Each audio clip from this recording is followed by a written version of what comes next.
Syahrir, PAS patut ambil alih kepimpinan PN dari Bersatu. Pemimpin Veteran UMNO melontarkan cadangan agar PAS mengambil kepimpinan PN menggantikan Bersatu. Dalam kenyataan di AFB, Syahrir berkata, perkembangan politik menyaksikan sejumlah ahli Bersatu menyokong pentadbiran PM menyebabkan PAS perlu mengambil alih. Patutnya, PAS yang mengambil alih kepimpinan PN bukannya Bersatu marah-marah sama sendiri, termasuk libatkan isteri Presiden, katanya.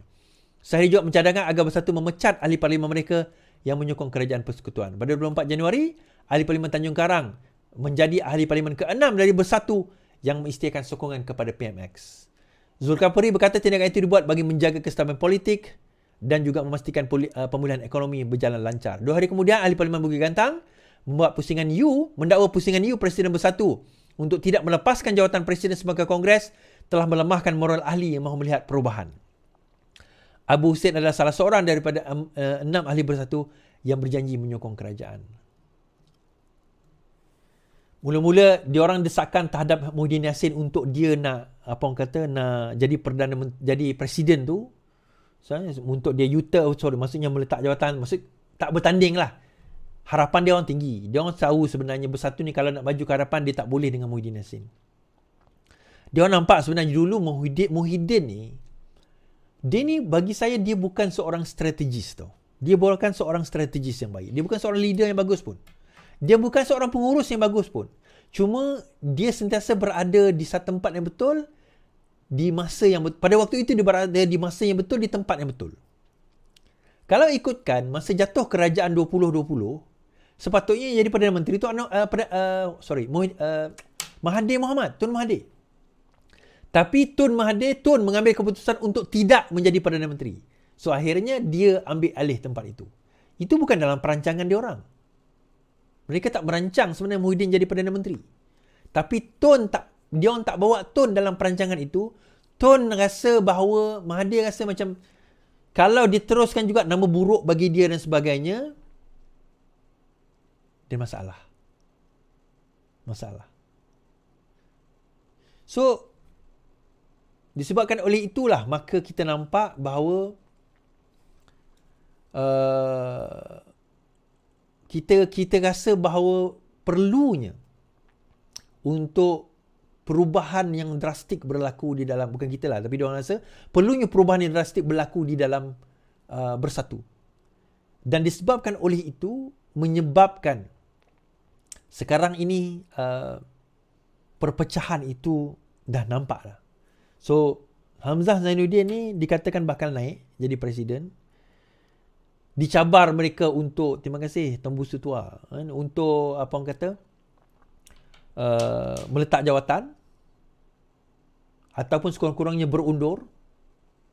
Dalam masa yang sama dicabar supaya memecat ahli parlimen yang mana menyokong PMX. Soalan kita, kenapa mereka tak berani nak pecat ahli parlimen yang sokong PMX?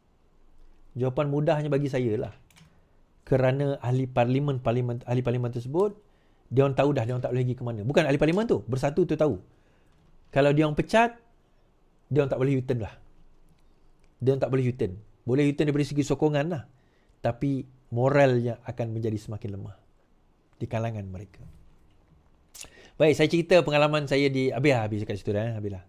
Okay. So, pengkhianat akan hianati. #kekal tegang, tuan-tuan.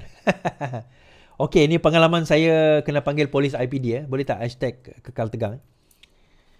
Alright, tempoh hari saya dapat satu WhatsApp lah dari Balai Polis, ASP, Assistant Superintendent. Polis dari Bukit Aman telah menghubungi saya, mengatakan Cik Suardi diminta hadir ke IPD, IPD Ceras bagi memberi keterangan berkenaan dengan satu isu. Saya macam, isu apa pula ni kan? Aku duk fikir ni, apa salah aku ni? Bila saya kata, okay. Dia kata berkenaan dengan satu isu. Isu apa? Okay. Dia kata isunya adalah berkenaan dengan wacana saya di Sinar Harian berkenaan dengan langkah Dubai. Oh, itu je. Langkah Dubai. Okay. Jadi saya pun datang dengan peguam saya lah, saudara Faizal, daripada Faizal Rahman & Co. So datang, kita pun duduk. Okay, dalam pukul 3.30 kita punya appointment. 3 punya appointment. Tunggu. 3.30 warm up. Okay, 3.30 kita start. So, saya pun bagilah kenyataan. Soalan mudahnya, dia kata, menarik ASP ni, saya tak nak sebut ASP mana lah. Dia mengatakan bahawa, dan dia banyak berjasa juga kepada negara, kudos pada ASP tersebut. Tahniah saya ucapkan. Dan saya tahu, dia melihat live saya, dia melihat live yang lain, semua dia lihat. Jangan ingat tuan-tuan, polis tak lihat live kita. Semua saya kata, saya respect dia punya professionalism dan juga ketelitian dia dalam buat live. Dalam buat analisa. So, dia tanya saya soalan mudah saja. Soalan dia, kepada saya, adakah langkah Dubai itu menurut saya benar-benar wujud? Itu je soalan dia. So, jawapan mudah saya, sebagaimana yang beliau telah ungkaikan daripada 4 live saya, termasuk wacana sinar, saya mengatakan bahawa langkah Dubai itu tidak wujud. Saya sudah menyatakan di dalam langkah Dubai, di dalam semua live saya, bahawa langkah Dubai itu tidak wujud. Cuma bila ada seusaha politik Perdana Menteri membuat laporan polis berkenaan dengan langkah Dubai, maka beliau kena melakukan siasatan lah. Saya kata tak apalah Tuan melakukan siasatan sebab itu adalah tugas Tuan. Dia, seusaha politik tersebut dah buat laporan polis, itu tugas dia. So sekarang ni Tuan buat. Cuma kata saya lah, saya kata kalau nak tanya pasal langkah Dubai, kena tanyalah pada orang yang buat laporan polis tu. Cuma pada awalnya sebab yang membuatkan benda ni, ialah timbalan pengarah JECOM lah antara yang awal mengemukakan perkara ini. Sehingga kan Raja terbuang itu, Raja Kapur yang dekat London tu kata sebenarnya langkah Dubai ni Iswardi yang memulakan. Saya macam, aku yang mulakan? Yang bawa SD engkau, kenapa pula aku yang mulakan langkah Dubai? Kan? So ujungnya tuan-tuan, saya conclusion dia tak ada apa pun. Sampai pukul 7, ada orang tanya tak sembahyang asar ke Iswardi? Tempat pejabat dia tu, sebelah tu ada surau. So kita ambil lah break. Apa ingat tak ada break? Saya bukan kena tahan. Saya jadi saksi. Saya dipanggil menjadi saksi. Saya bukan suspek. So saya kata tak ada. Langkah Dubai tidak wujud. Itu semua tidak wujud.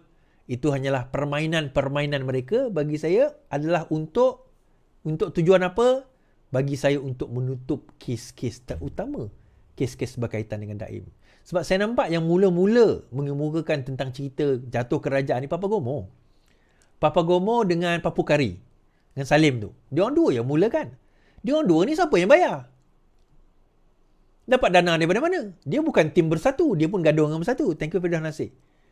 Siapa yang bayar? Siapa yang kenakan diorang? Sebenarnya hakikat adalah siapa tuan-tuan? Atok.